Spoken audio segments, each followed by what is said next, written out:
Marami raw pala ang nagtatanong kay Black Rider, star Ruru Madrid kung kumusta naman ang relasyon ngayon ng jowa niyang si Bianca Umali, matapos ang kissing scene nila ni Viva Max star Angeli Kang sa nabanggit na serye. Matatanda ang nabanggit ni Ruro at Angeli sa panayam na ang unang bonding nila sa set ay, halikan, na agad.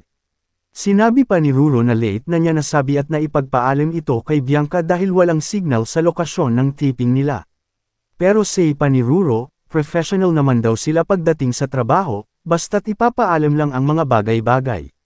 Sa comment section ng isang entertainment news site na nagbalita tungkol dito, si Ruro na mismo ang nagsabing okay naman sila ni Bianca. Nagbahagi pa siya ng larawan kung saan magkasama sila ng jowa habang nanunood ng isang basketball game. Para po sa mga nagtatanong, okay naman po kami ngayon hehe heart, ani Ruro. Umani naman ito ng iba't ibang reaksyon at komento mula sa netizens. Stay strong po, Ruro Madrid, wag kayo maghihiwalay, love you both. Ruro Madrid, kabahan ka na idol, sa una lang yan. Ruro Madrid, okay, daw hola, kabahan na haha. Sa una lang yan hahaha. Pag ang babae nagsabi ng okay, hindi talaga okay yan hahaha.